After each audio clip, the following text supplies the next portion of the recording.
Back in April this year, I got word that my Uncle Pete had passed away of a massive heart attack in London.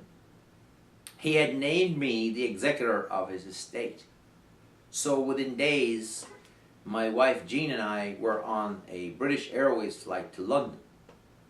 When we got there, our instructions were to go immediately to the coroner's office and ask for the coroner, Dr. Richard Hill. We took a cab across London and finally arrived at this premises. When we went inside, we went to reception and asked for the doctor. He came out. He was a short little man, and he had a soft tone, spoke with a London accent. I put my hand out and said, "I'm Dennis Burke, and this is my wife Jean." He says, "I'm Dr. Hill, coroner for London East." I said, "Nice to meet you, Dr. Hill." I said, "I'm here for the identification of my uncle's body." He said, "I will show you the body in just a minute. He's in the chambers down the hall." He said, "Sorry about your uncle kicking the bucket, mate. He apparently was dead a few days when they found him. He'd angina." I said, "Really?" I didn't really know he had heart disease. I spoke to my Uncle Pete recently and spoke to him on a regular basis. He wasn't ill, and I wasn't aware of any sickness he had. "Yeah, mate, he had heart disease pretty bad. He'd been dead a while when they found him," he said. Then Dr. Hill took us down this long, windy passage to a huge door. The whole feeling of the place was dead and creepy. Ugh, it was terrible. He opened this door. It creaked like a haunted house. We went inside. There were about 20 bodies laid out on beds with white sheets over them. He took us to a corner spot where there was a body on a bed.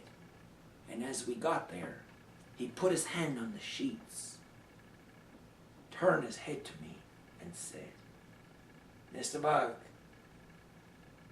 is this your Uncle Pete?" as he pulled the sheet back. I said, "Dr. Hill, that's not my uncle.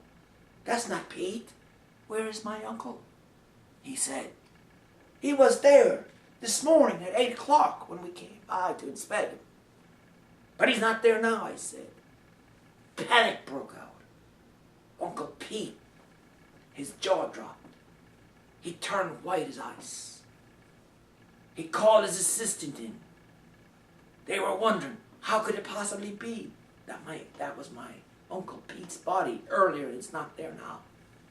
They called around London to various funeral parlors and discovered, yes, they found a body that resembled Pete's description. There was a problem, however. This body that resembled Uncle Pete had been buried by county authorities a few hours previously. He had apparently no next of kin. So, where is Uncle Pete?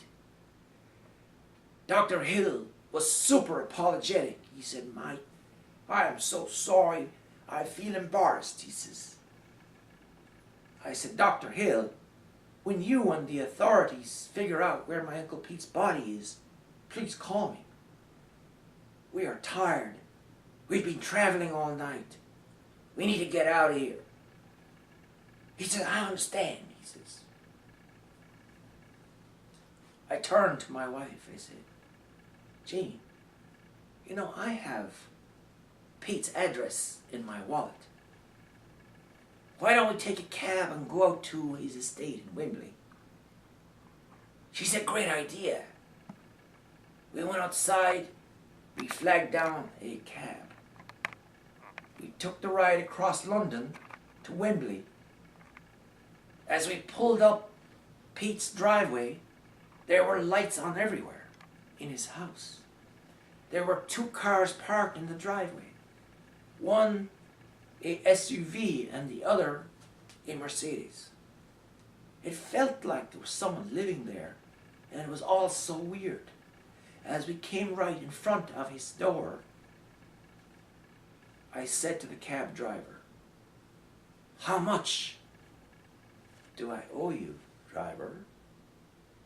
And he said, £50, Mike. £50, I said. I paid him. And then my cell phone rang. I said, "Hello, this is Dennis." "Oh, it's the coroner's office with an update on my uncle."